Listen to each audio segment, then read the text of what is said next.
going on, everybody? Welcome to Fantasy Hockey Picks and Bets presented by Prize Picks right here on the Mayo Media Network. I'm Chris Meaney. Happy Wednesday. Thanks for taking the time to hang out. 6 games on the ice. I'm always super excited to talk to Pete Jensen, but even more so today because I want to get his thoughts on the NHL Trade Deadline. He is from NHL Network, the senior fantasy editor over there and the co-host of NHL Fantasy on Ice. So we're going to pick his brain in just a few moments. If you are new to this show, well, what's taking you so long? Jokes aside, please subscribe, rate, review, all that good stuff. If you have a comment in the YouTube section, leave it there. I will circle back before puck drop. We have an early game this afternoon. We're going to break it all down, as I mentioned. So please rate, review, subscribe, smash the like button, as Pat Mayo likes to say.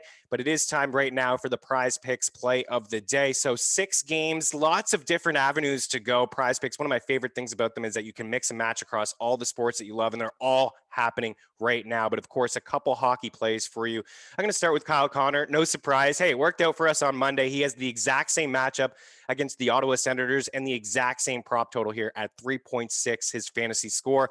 I'm going to take the over there. He had the goal on 4 shots, so he ended up with 5 fantasy points, 5 Prize Picks fantasy points. He's got 4 goals in 7 games against the Sens, 2 goals and 9 shots in the last 2 games against Ottawa, which have come over the last 10 days. So he's really feeling it. We've talked a lot about Kyle Connor so far this season, and why not? I mean, 19 goals, 40 points in 42 games this season, basically a point per game guy, averaging 3.3 shots per game. So a nice solid floor there because you get half a point for a shot on goal. And picking on the Sens a little bit, despite the win against the Jets on Monday, since March 1st, 5-5 numbers per 60 minutes, according to our friends over at Natural Stat Trick. They've allowed the 3rd most shot attempts, the 3rd most shots on goal, the 5th most goals per 60 minutes at 5-5, 2.88, 5th most high danger chances, and the 7th most scoring chances. They have the 25th ranked penalty kill. The Jets enter with the 4th best power play, large in part to Kyle Connor, who has 9 power play goals, the 4th most in the league. Mixing it up a little bit here with the second play. I don't give a lot of unders, and Jonas Brodin is checking in at 2.6 fantasy points. Is very, very low.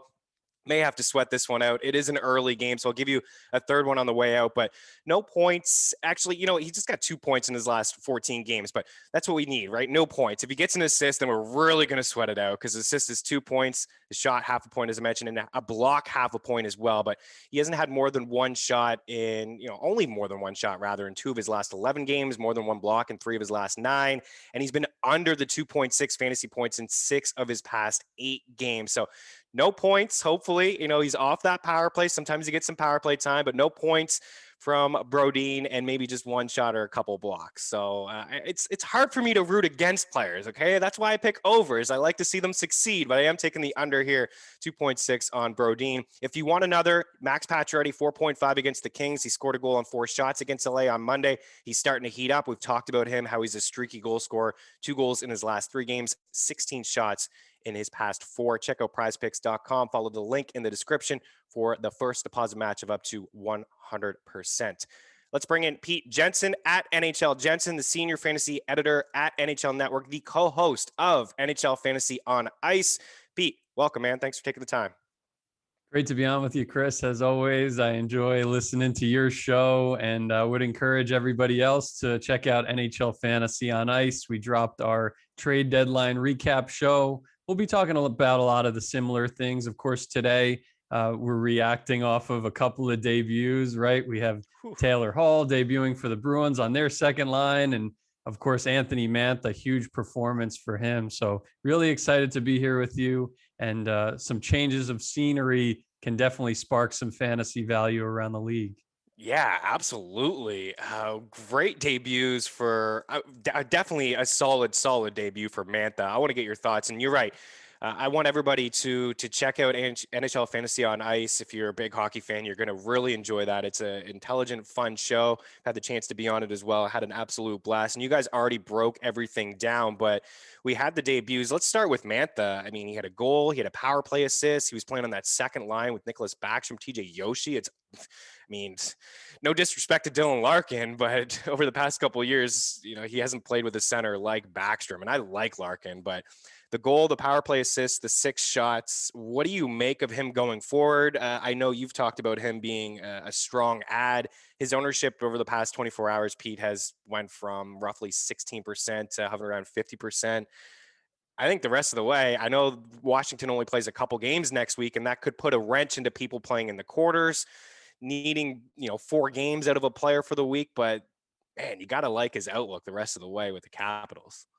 I do for sure. And I was looking yesterday, it occurred to me, of course, he's been on the Red Wings his whole career. And it occurred to me, he's like, has this guy ever played in a playoff game? And the answer to that is no, but that will probably change very quickly here come next month, right? So Mantha joins the Capitals. The exposure to Nicholas Backstrom is ideal. Even if they switch it around and he plays with Kuznetsov, that's a great spot as well. But I think it just brings some great stability to the second line, which this year has been broken up at times in Washington. Backstrom's been up top at times. Kuznetsov got off to a slow start. There was Oshie has been on the third line, sometimes playing center, sometimes playing wing. Vrana was hot and cold. I like Vrana's upside with the Red Wings, by the way. But I think that like Anthony Mantha is one of the great power forwards in the NHL when he's healthy, when he's hot. And to see him healthy now, and he, before the trade, 11 points in his prior 16 games. So he started to get going a little bit, even for a bottom feeder like the Red Wings. Like Anthony Mantha, the previous 2 seasons was on a 31 goal pace each of the prior 2 seasons. If he stays healthy and now he's on a contending team, I mean, this guy, like if you have anybody in our top 100 forward rankings in the middle range, like from 50 to 70, you got to be really considering and mulling whether to drop a player of that ilk for Anthony Mantha, because I think Mantha is going to be point per game or better the rest of the way. Yeah, I agree. One league you and I playing, I made a really tough call. Oh man, and it may burn me. Nito Niederreiter has been really good this year. He's got points in 3 straight, but I just wanted Mantha so bad. I believe I have Backstrom, and I wanted that connection. I dropped Nito Niederreiter. I may regret that a little bit. Like Nino's good, and it's tough. Like you got to drop a good player sometimes to grab another one. I just really wanted a piece of Mantha. Like Nino, he throws his body around quite a bit, but I think both of those guys, very similar in terms of output. So maybe it was a sideways move, but I was really drinking the Kool-Aid, Pete, from the Mantha trade. And you're right about Vrana having a good year. I think he's going to be strong in Detroit too. It was one of those deals you and I were talking before we came on where it's like, okay, the deadline was kind of quiet. We saw a couple moves the night before and the week before. Paul Mary to the Islanders, and then a haul the night before. And then I thought maybe the deadline was just over. And it was like, okay, I'm just going to start doing some research, take a look at the games. And then boom, the Mantha trade happened. It was like, all right, it's a huge blockbuster. So Mantha, according to Sport Logic, the zone exits yesterday, 8 tied for first in the game. Slot chances, 3rd tied for first. Rush chances, tied for first. He had 2 of them. And then Taylor Hall, again, according to Sport Logic, 42 seconds of offensive zone time was the second most in the game. He had the 3 shots. He had the 2-on-1 in overtime. What a debut that would have been against his former team to be able to get the overtime winner. Boston found a way to get it done in a shootout anyways, but 6 zone entries tied for first, rush chances tied for first as well. What do you make of Taylor Hall in Boston? This obviously gives them 2 solid lines. I mean, Craig Smith is rolling right now too, Pete. Yeah, I actually wanted to mention, I think that league where you picked up Mantha, I was going to pick. Yeah, I was going to pick up Mantha, and I was going to drop either Kirby Doc or Jamie Benn. So obviously lesser caliber players than Niederreiter. But like, I forgot what happened. Like I was about to pull the trigger, and then I think we were like going to do our show or something. And then I was like, oh, Chris picked him up. Of course, Chris is like the class of that league. That's the one league this year that I'm struggling in a little bit. But yeah, definitely whether you're dropping someone about those lower players, like I mentioned, or a player like Niederreiter, like I wouldn't hesitate anymore, especially after the debut. But Taylor Hall, back to him, +1, 3 shots on goal in his debut with the Boston Bruins. For me, like he's high caliber, so he's going to bring something to the second line. You already saw it in the debut. He didn't score a point, but Krejci scored a goal. Craig Smith kept it rolling. Those are 2 high quality players as well. But like Taylor Hall is going to bring a different element to that second line that's been lacking for many years in Boston. I think it's going to go from a weakness for the team to a strength. And of course, you see Hall and Krejci both in contract years. So don't discount that storyline. Both have a sense of urgency. both want to turn their careers around a little bit, and they can do it together. So, and then the thing with Taylor Hall, if he ends up being that fourth forward on the power play one, which started on power play two, but I fully expect him to unseat Nick Ritchie in that spot eventually. So, if he gets there, I mean, that's where it could really open the floodgates for Hall. Hall had the worst shooting percentage of any forward in the NHL, with at least like 55 shots. It was 2.3 going Wow. into his debut. So absolutely abysmal, but can only go up from there. But then if you see exposure to the top dogs in Boston on the power play, I mean, he could really ignite down the stretch. So I really like the fit. I thought it was the best possible fit for any team out there for Taylor Hall going to Boston. Yeah, and he's got to be feeling good too. I don't want to compare him and Eric Stahl, but Stahl, some of his comments when he went to Montreal and just the difference between, leaving a team that just they were losing night in and night out. The effort level wasn't there. There was a lot of questions, answering the same questions in the media, struggling with the low shooting percentage that you alluded to. Now going to a team that has all kinds of winners on that squad, playoff aspirations, Stanley Cup aspirations, sitting here in fourth place in the East. I want to get your thoughts in the East, but we'll round it out here with the Islanders, a team that you follow closely. And by the way, you're a man of the people. You're working for the people. You're not going and rushing to the waiver wire to grab Mantha. You're working on research to help the people out to grab Mantha. I'm selfish. I'm grabbing Mantha. But jokes aside here, the Islanders, another move, Kyle Palmieri.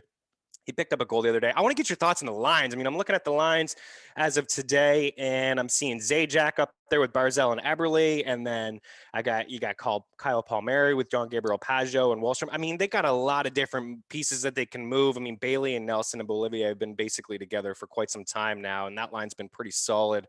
Do you see a scenario where maybe Palmieri jumps up on that left spot? I know he's played some left wing before with Anaheim back in the day. What do you make of that move? And to me, Pete, this may be the most complete team in the East, the Islanders. Sure. The forward group, there are no real holes anymore. Oh. I mean, especially adding a player like Zajac, underrated, like not a throw in the deal, but the guy can play like major minutes for them in the playoffs, especially if they deal with an injury. They're already without Anders Lee for the rest of the season, but Zajac could fill in at center or fill in on wing. So that's kind of like a real life thing, just to the rich get richer in terms of their forward depth and rolling four strong lines. But yeah, for Palmieri, I expect him to really make an impact. I was talking about how Boston has been longing for a second line forward for all these years. The Islanders have been longing for a finisher on the power play for as long as I can remember. It was looking like Anders Lee was that type of player this year to start.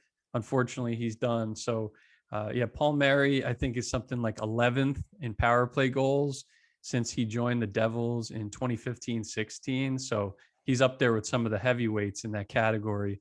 And even if he's playing on the third line, like that's the thing, like I would say that's one of the best third lines in the league with Palmieri and Wallstrom centered by JG Pajot. But the thing about Trotz is like, he's doing it for the good of the team. He might ease in Palmieri into the role and eventually elevate him, but he doesn't care about fantasy stats and stuff like that. I mean, Palmieri will get his points on that third line because Pajot has remained fantasy relevant. So that's a good floor for Palmieri. But yes, to answer your question, I would expect Palmieri to eventually get a good look on first line with Matthew Barzell at some point down the stretch of the season. So, and Palmieri covers hits as well. So really is a important player for fantasy teams down the stretch. Yeah, I mean, he's a proven 20-goal scorer, and you're right. It did seem like Zajac was just kind of tossed in there. It was crazy. I mean, we're not even talking about Nick Foligno, but the Foligno it felt like a steep price to pay. And then, you get Zajac and Palmieri, and then Taylor Hall does go for a first is weird. Some teams overpaying and whatnot, but you get your guy, and if you feel great about that guy, and you get him. I think Foligno is going to be a great fit in Toronto. It's exactly what they needed. But yeah, Palmieri is a proven 20-goal scorer. I thought it was a really good addition, whether he plays on that first line or not, get some top power play time in the playoffs. Maybe come playoff time, Pete, this is something that we see a connection there with Barzell and potentially Palmieri. But yeah, I mean, the Islanders look really strong. So if you had right now to pick one of these teams in the East, and then the Penguins bring in Jeff Carter, right? He's got all kinds of experience. he's played with Crosby before international level, and I don't know if those guys will get together 5-5, but maybe power play time. Who knows what could happen there? You get Malcolm back, and then you're looking at two solid lines in Pittsburgh. If you had to pick somebody right now to come out of the East, who would your money be on? Probably the Capitals. I Yeah. mean, I think that their team save percentage has drastically improved over the past couple of weeks, which is good to see. They were bottom 5 for a while. Now they're like 11th or 12th worst. And I would expect that to get better, especially come playoff time if Sammy's fully healthy and stuff like that. And Vanacek has been kind of like, diamond in the rough with all the other good rookie goalies out there. I think he's held his own, and he's been put in some uncomfortable situations and thrown into the fire at many different stretches and has fared really well. So, yeah, I like their tandem going into the playoffs, especially if they improve down the stretch. But yeah, like the top 6 for Washington is outstanding. I mean, that second line might be one of the best second lines in the league now with Mantha, Backstrom, and Oshie. I think their defense is better than Boston's, so I would give them a slight edge there. I know that they've played some wacky games this year. That would be a Yeah. crazy series if you had to watch all the twists and turns of 7 games. But yeah, the Islanders, I mean, are great. They don't have the offensive firepower per se, but they might have better goaltending than either of those other 2 teams. I do want to see when Tuukka Rask comes back, like how Boston's back end looks. I know earlier in the year when he was healthy, he was only playing at like something like a 905 or something pretty mediocre, but Rask obviously could flip the script a little bit. But right now, I would say Washington, very much a win now team. That was a win now move to try to get another cup for Ovechkin in his contract year. And, Mantha and giving up all those picks to Detroit, which will help Detroit down the road. But yeah, I would say Washington has been probably the most consistent team this year of all those teams through thick and thin. And I like their chances in a 7-game series against anybody they play in that division. Yeah, me too.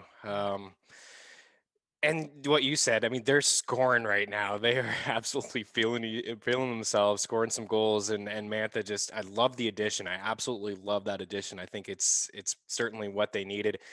And yeah, I'm not completely sold on Boston, but they can flip the switch like you and I talked about before we got on. Flip the switch, playoff time, all the experience that they have. Yeah. Rask coming back. Mike Riley is an okay addition. I thought from a deep league fantasy standpoint, you're playing in salary cap leagues and Fantrax, he could be something for you. He played 22 minutes last night. I know Matt Grzelcyk didn't play, but he had 5 shots, 2 hits, and a block. He hasn't had any goals this season, 19 assists, but he can be a good distributor on the power play too. Maybe get some PP time for that team as well. Okay, let's move on. I'm with you on the Caps. They would be my team, but it's going to be a bloodbath. I think the Islanders are that sneaky little sleeper team that you're playing in playoff pools where everyone is going to grab Washington and Boston and Pittsburgh, and then all of a sudden, like, these Islanders players are just hanging there for you in maybe round 2 or box 5 or 6, depending on whatever kind of playoff format you play. I think they're a very sneaky team, and they could make some noise, man. I think they're the most complete team in the East. I love the Palmieri edition, and they're sound defensively and very, very strong in goal. Okay, let's get to today. 6 games on the ice. We have an early game this afternoon, 2 Eastern, I believe. We got the matchup here between the Arizona Coyotes and the Minnesota Wild. Heavy favorites, a lot of heavy favorites here on the board. Today, Pete, Meaney, one of them, minus 190 at home, 21-19 against the spread, 24-13 and 3 on the year. The total here is 5.5. The Yotes plus 160, 20 and 23 against the spread. 19, 9, and 5. It was looking like, and it's still, there's an opportunity, of course, here for the Coyotes, but this time last week they were in a playoff spot and they had a couple game lead on the Blues, and now they played 43 games, and the Blues have played 2 fewer games and they have a 1-point lead. So it is go time here for Arizona. Minis won 4 or 5, 3 straight against Arizona. Pete outscoring them 11-1. A bit of a bump in the road when they played the Blues last week. They got spanked in the one game and lost in overtime. I expect them to bounce back here. Tough to lay the juice, but what do you think about the afternoon matchup here between the Coyotes and the Wilds? You'd like Minnesota here to go on a bit of a push, go on a bit of a run?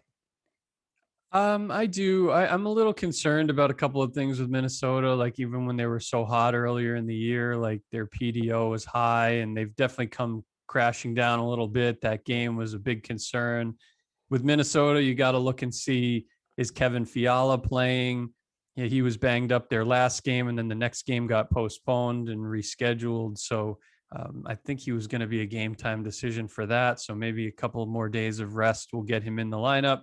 If Fiala's out, I have my concerns about Minnesota. If Kakkonen is starting, I have my concerns about Minnesota. So make Poor sure guy, they left Fiala. him in for 9 goals. I know. And I've had Kakkonen in this one keeper league, and Me he was too. amazing for me earlier in the year. And now I'm like, I might drop him over, like, I think I have the Avs backup, Jonas Johansson. Mm. And I might drop Kakkonen before I dropped Jojo from the Caps, but I mean, from the Avalanche. But anyway, yeah, I think the Coyotes have some appeal here. If either of those two dominoes fall their way, Minnesota 3-3-2 in their past 8, including that big loss when Kakkonen gave up 9. So yeah, just a game to keep an eye on. Again, wacky time slot, so don't go too crazy on that game. But yeah, the Coyotes are still in the thick of things. For Coyotes, I mean, like, I'm just curious, like, are they going to get Kemper or Ranta back before the end of the year? Otherwise, if they don't get one of those two guys back, I don't see them making the playoffs this year, especially with how the Blues are charging, and Minnesota has a nice cushion. But that's just one storyline, like big picture for Arizona. If they were to get Kemper back, they might actually have a chance. But I don't know how long Aiden Hill is really going to keep this thing going. It's been tough, man, over the past couple of years for Kemper and Ranta. They just haven't been able to stay healthy. And when they're on the ice, they're strong. They're solid.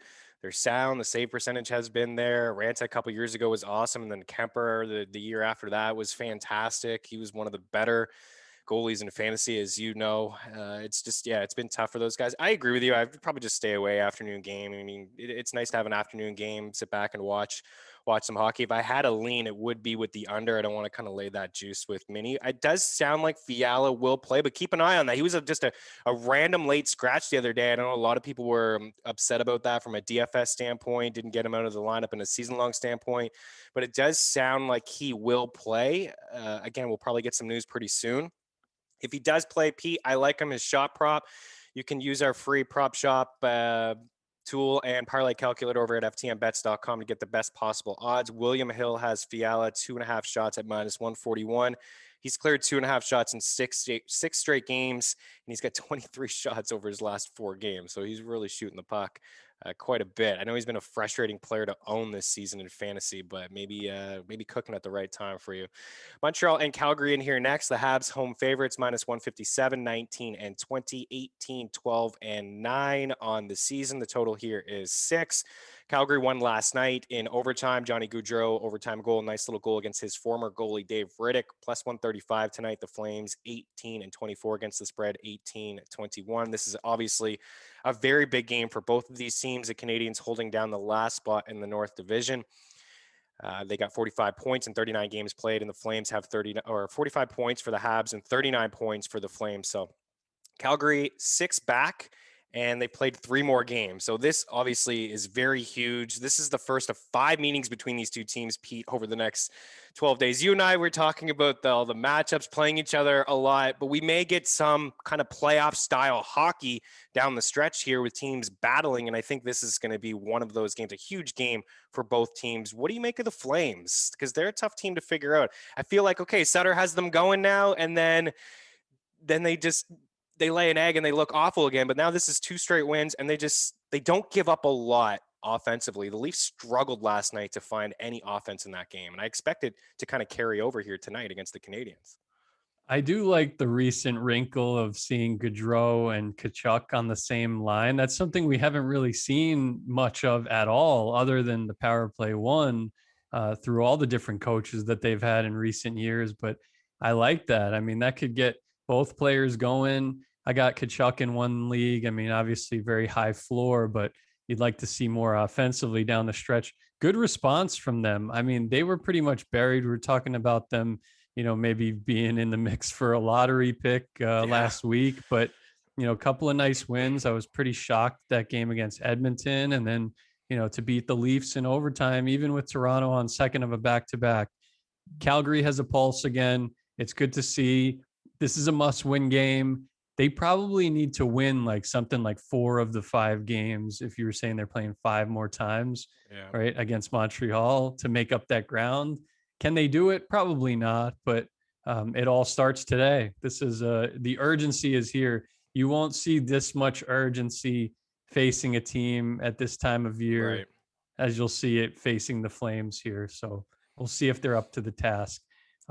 I think they're a decent play as underdogs, but again, show me more than just a game or two. So they'll have their chance to do that tonight. I like the wrinkle too, and it seems to have gotten Goudreau going a little bit. Get some grit on that line, right? And with Kachuk, but I like the under as the play. I think you're spot on. I think we're going to see the Flames' best effort tonight. Like, lay it out, empty the tank. This is it. Like I said, you're 6 back. You played 3 more games. You got 4 here. You're going to play Montreal 5 times over the next 12 days. So it starts tonight for them. They've won 3 straight against the Habs. They've taken 3 of 4. 3 straight, 3-1, 2-1, 2-0. So they've all gone under the number. I've been taking Calgary and Montreal under the number quite often. I don't, the goals have dried up for the Canadians. Allen is good enough to hold the fort down, and Calgary just doesn't give up a whole lot. So I'm avoiding any kind of shot prop. I would actually lean with the Flames here, despite the back-to-back, just because of what we talked about, Pete, that desperation. I'm sure the Canadians are going to have a little bit of that as well, but they may also just be feeling themselves a little bit, knowing that they have a bit of a cushion. But I will lean with the under 6. This next game here, Ottawa and Winnipeg, I had the Jets in a couple parlays and they screwed me. They are playing Ottawa again, minus 180. The Jets or the Sens here, plus 152, 25 and 18 against the spread. The total is 6, 24, 25, 14 and 3 Winnipeg on the year. They are in second place. They're 7 back of the Leafs. So I don't know if they'll be able to catch them. I would say no, that they won't, but they could be flip-flopping with Edmonton from here on out the rest of the way, but it looks like maybe those 2 teams could just play each other. The Jets, I was surprised, Pete, that they didn't really do anything at the deadline. I know they got Jordy Ben, but I thought they needed a little bit more on that blue line. Yeah, I mean, of course, they made their splash in terms of the trade earlier in the season. Fair. So I guess that would be the argument against what you said, but I agree. Yeah. I think they could have added, better defensemen than Jordy Ben. But anyway, they're still pretty well equipped to compete with Toronto if they play them in a 7-game series, I would think. And I expect them to bounce back here after losing to Ottawa the other day. Did want to note Thomas Chabot for DFS has been really valuable. Of course, DFS, most formats don't count plus minus against you. So that's great for a player on Ottawa. Connor Brown, of course, keeping the goal streak going. So like if you're not drafting the Winnipeg goalie, you might get a Senator or 2 into your lineup with Connor Brown, how well he's playing, regardless of lineup placement, has one of the longest goal streaks in the NHL in recent years across the whole league. I believe it's at 8 right now. And then Chabot, since the beginning of April, among the defenseman leaders in assists with 5 and shots on goal with 21. So he's really bringing some nice coverage for the Senators. Even with these being like meaningless games, I think we've seen Ottawa time and time again get up for these games and produce some sneaky fantasy value. So yeah, I'm just looking at those 2 guys. I think Winnipeg will probably win the game, but Ottawa is no slouch. And we've seen it with other teams too, like the Flames and the Habs specifically. Like even though you drop the first of a back-to-back to the Senators, doesn't necessarily mean that you're going to have a gimme in the second game. Like they've kind of been the thorn in their sides for some of these teams up north this year. Yeah, Brown, you read my mind with Brown. I was going to mix things up a little bit here and give a shot prop that I've never gave before. Matty Best, Connor Brown. Have we talked about Connor Brown as a shot prop? He's plus 140 today, William Hill, to get 3 shots. That's way too low. I mean, at some books, he's starting to go up to 3.5. But 2.5 at that price, I can't say put a lot of units on it, but maybe you half, might maybe want to 0.25. might want Get to him into put a parlay. something on there. Just seems like an okay play. He's got 19 shots in 5 games. Pete's so smart. I didn't know he'd bring up Connor. I thought maybe he'd bring up Connor Brown in the goal scoring streak that he's on, because I think he can equal Teemu Solani's 9-game streak back in 97. Brown has 13 goals, 23 points on the season, but he has been absolutely lighting it up from a goal standpoint and getting heavy minutes. I mean, 1951, 21-19, 1958. He's playing. He's getting a lot of ice time. And the Jets give up a lot. As much as we talk about the Jets, I think, Pete, you're spot on when it comes to Winnipeg. It's either you play Connor Hellebuck, and there's 2 ways it can go. He can get you a save bonus. He can get whatever site you're playing on. He can win you a GPP in a tournament.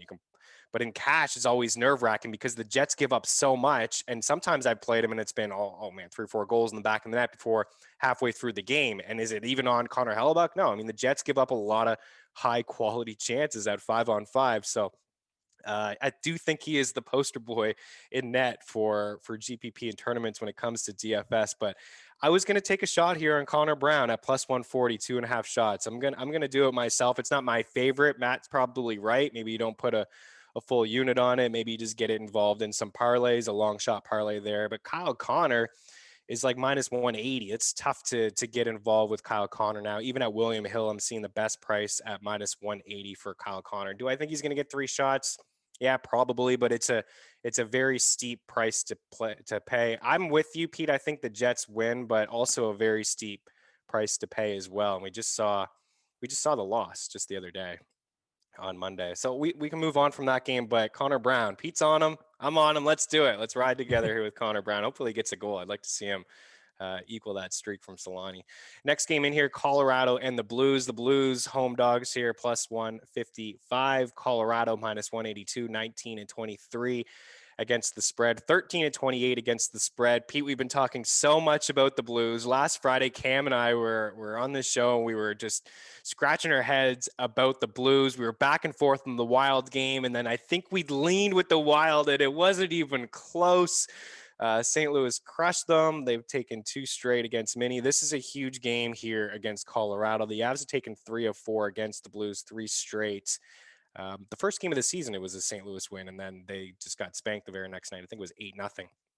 What do you make of this Blues team? Is it as much as going back to a couple years ago? They were awful. They had like 33-1 odds to win the cup. Bennington went on the run. Tarasenko heated up. Is it that simple to say that this is what they can do? They still have so much playoff experience on the team, and it's go time for them now. They're smelling themselves. Now they're in a playoff spot. Last week they saw the Coyotes ahead, but this schedule down the stretch is going to be very difficult for them. It's playoff hockey from here on out. I kind of like them as home dogs tonight. That's saying something because we haven't picked against the Avs too much this year, Pete. Right. I definitely echo that sentiment. I think that there's some nice appeal on the Blues tonight because playoff environment. Of course, Ryan O'Reilly, like you look at all the ups and downs of that team this year, he's still close to a point per game. We have him in our DFS picks for tonight going up against Nathan McKinnon. I just like that matchup on paper. It's a big watch game for me tonight. O'Reilly's playing with David Perron. They're the 2 leading scorers on the Blues through thick and thin. The third wheel on that line is Sammy Blais, so keep an eye out for him. DFS, he's had some good returns lately over the past 2-3 games. And they have so many combinations to work with, but what they're working with right now, and of course, Jaden Schwartz is back and Colton Parayko's back. They're starting to get the band back together. Yeah. And I think like you can look at and draw a parallel from them to the Boston Bruins.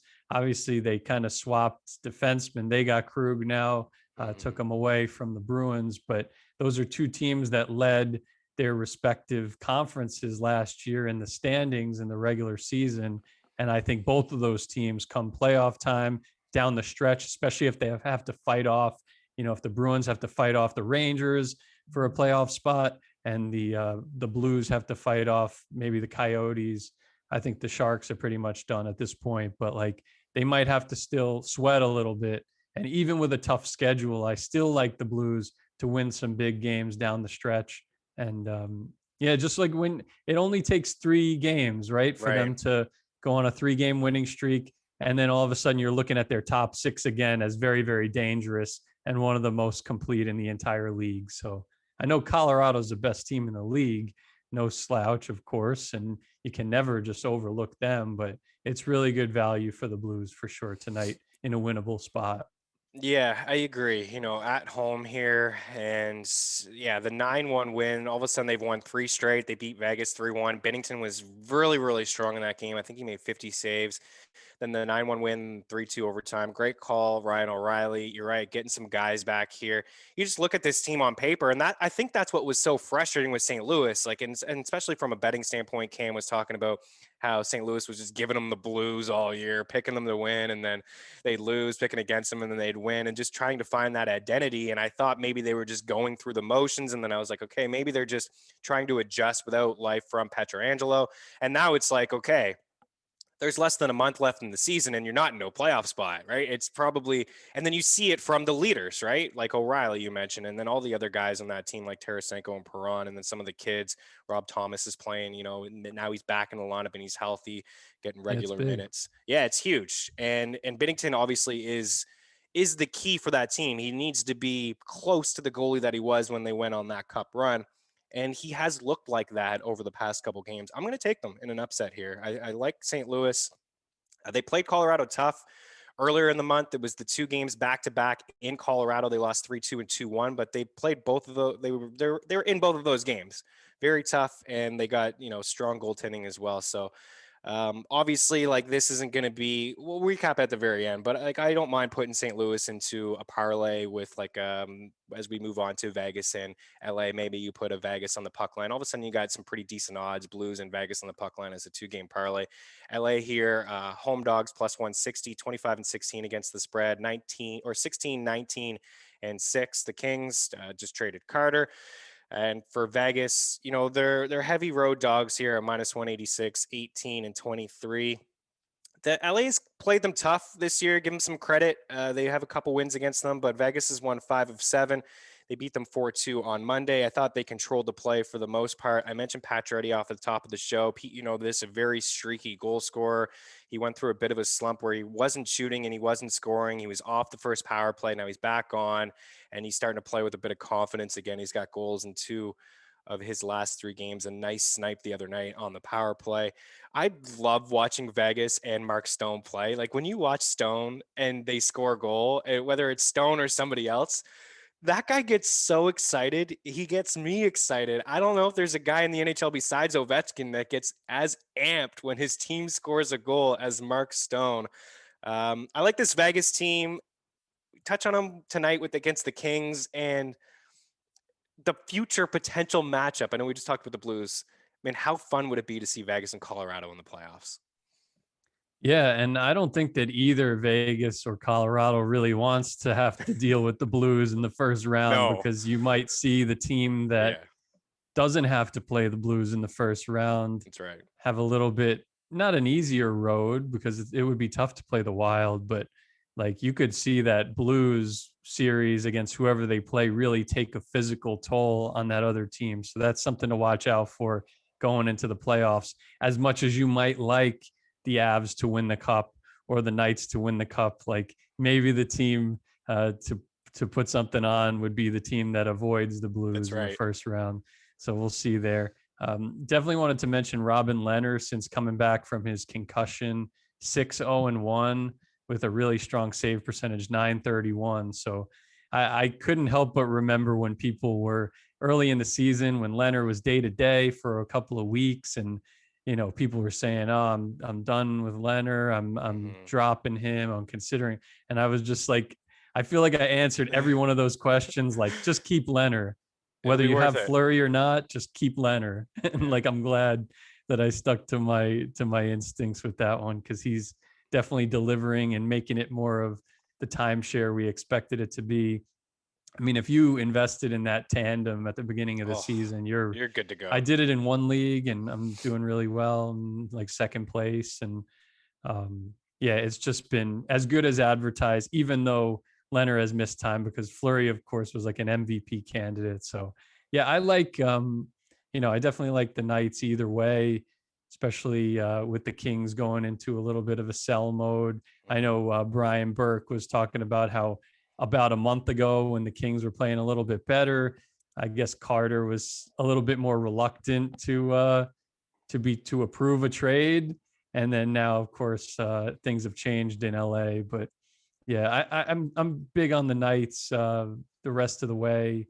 Very safe team, and yeah, I think like in terms of DFS value for LA, we're on Dustin Brown tonight because he quietly leads them in shots on goal.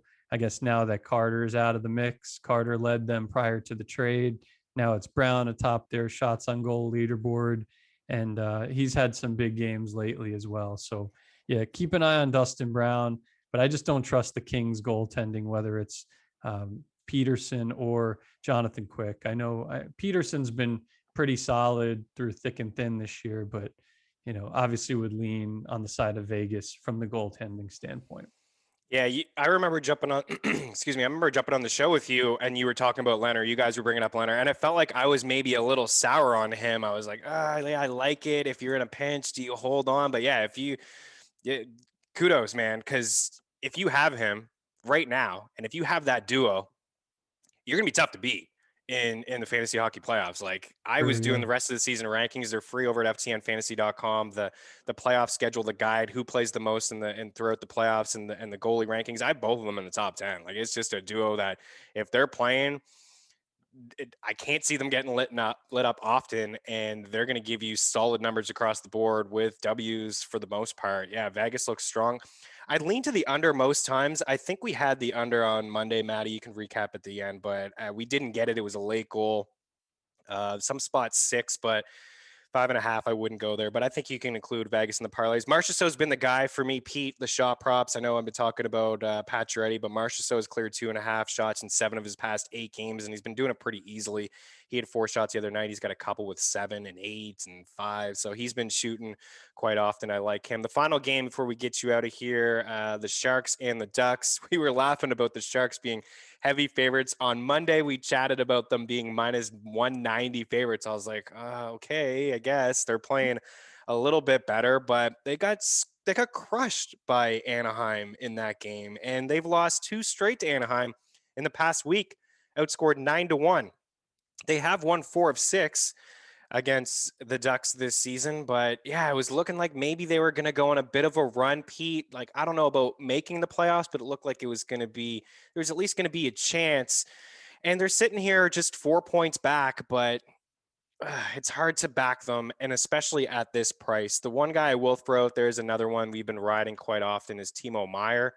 Timo Meier shot props. We've been talking a lot, Pete, during this run about Timo Meier and Thomas Hertl, just, the connection between both of those guys. But look at the shots here from Meier: 4-3-3-7, 1-8-1, 7-3-3-5. So this is a guy who's done it now like in 80% of his games over the past 2.5 weeks. It's the only bet I will make on this game.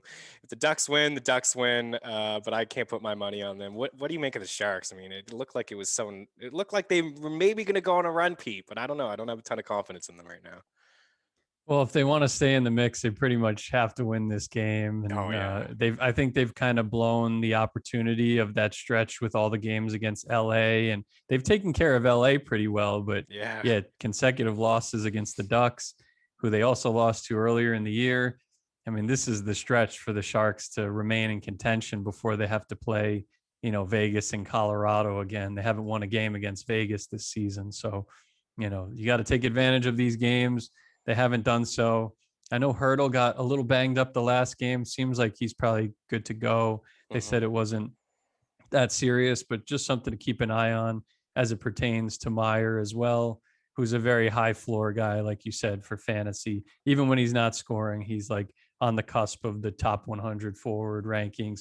And we do our rankings, by the way, on nhl.com/fantasy, whether you compare them to Chris's at the preseason mark, or we update everything on a weekly basis, like you were talking about, where you have the Vegas goalies. Like we have Fleury and Leonard both in the top 6. So we definitely we're thinking, great minds thinking alike here. But I think that it would be a big thing for people playing fantasy out there to look at Chris's rankings and look at our rankings, myself and Rob Reese, and compare them. And then if you have a question, like, reach out to us. Like, if you see that Chris has a guy 30 spots higher than we do, let's talk about it, and let's either meet in the middle somewhere, or let's get your team on the right track here if there's some concern. So something to keep an eye out for there. As far as the Sharks, totally wildly erratic. I mean, they were winning games as an underdog consistently. Now they're losing games consistently as a favorite, right? It's just totally whacked out. And I think that that team, it comes down to their effort level on defense. I've been saying that for a few years now with guys like Carlson and Burns. And one thing definitely wanted to mention, Marc-Edouard Vlasic, when that guy is banged up or out of the lineup, they've been a different team. This is dating back for the past 5-6 seasons. Anytime that guy, drops out in the playoffs or in the regular season, it's always a big concern, even if that guy's not producing. Like, when he's taken away from the lineup, it's like you don't know what you have until it's gone, type of thing. So, definitely that's correlated with why, like, the Sharks have fallen off a little bit. He's still out. So over the past couple of days. So something to keep an eye out for sure. If the Sharks are going to stay in this race, they're probably going to need Vlasic back in the lineup soon. Yeah, absolutely. And, Pete, you're so great on Twitter too. Yeah. Any questions that you guys have, because it is all about context. Like, you could see your rankings, and with Rob, you guys do phenomenal work. You're updating it constantly. Yeah, you're right. You could see a guy 30 spots higher in your rankings or 30 spots higher on mine, but also just to have that context too, like who's on your team and dropping this guy and that guy. So if you have any questions, don't be afraid to reach out at NHL Jensen. And again, a question in the YouTube section. By all means, circle back before a puck drop as well. So, yeah, just to kind of recap here from a DFS standpoint, I think we're on the same page. Like, the offense could come out of that Winnipeg and Ottawa game, and it's not just going to be all Winnipeg. I mean, Pete mentions Brown and Shabbat, and some of these Sens guys, they've been cheap all year, so it allows you to spend up on that top line. Like, if you want Connor and Scheifele and Kopp, or if you want to have some exposure to Colorado and St. Louis, I think we could see some goals there as well. I will just avoid the Calgary and Montreal game. I think, the under is kind of how I'm feeling. I don't think we'll see a lot of offense there. I don't know what Calgary, I wouldn't be shocked, Pete, if they go back to Markstrom. I don't know, like back-to-back. I know it is a back-to-back, but I wouldn't be shocked if they went back to Markstrom in that spot. In a must win. And, he didn't, again, there weren't a lot of shots in that Leafs and Flames game last night. And then maybe in on Vegas. And as much as we have kind of talked about the Sharks and what team is going to show up tonight, I think we could see some goals in that game as well. I just don't want to put my money on them winning the game, but we could see some offense there. Matt, what do you think for DFS tonight? And give us a recap on how Wednesday went. I feel like it didn't go well. So for DFS, I kind of want to target this Anaheim San Jose game. Just want to pick up on a bunch of people there because they'll be lower priced. And I think this game, out of all the other games on the slate, has the highest volatility rate. And all I mean by that is just this one could go banana lands, absolutely insane, quicker than all of the other games. I also, like we talked about earlier, love Connor Brown. Just give me him everywhere. Oh, like, I was being semi-sarcastic when I was like barely put anything on there, but like throw a few units on that shot prop. I'm a big throw a few now. I'm money. Yeah, no, I was being super sarcastic. Like, I'm a big fan of that bet. I think value there is what we're aiming at. So let's recap your picks. All right, so your overall picks, you went 2-4. You missed on the Toronto money line, the Jets money line, the Montreal Toronto under, the Vegas Kings under. You hit the Vegas money line and the Chicago money line. Brings your win-loss to 115-76. Shot props, 3-2. Meyer hit. Rantanen hit. Of course he did. That guy always hits. Kyle Connor hit. Of course he did. That guy always hits. Toffoli broke our hearts. And Matthews broke our hearts. And he broke my parlays too, so I'm mad at both of them for a bit. 3-2, like I said. 55-25. 55 wins, 25 losses for shot props. Still doing pretty good, my friend. I was waiting all night, Matt, for maybe them to adjust Matthew's shots. It looked like he had a chance in front of the net where he had 2 shots in a row, and I was counting it already. I was watching the game. I was like, that's it. That's his fourth right there. And then I was surprised at the end of the night he only had 3, but it is what it is. Can start with shot props here. I like Fiala 2.5. Get some early afternoon action in there. I am not going to do Toffoli for the first time all year. The Flames are so stingy. Kyle Connor,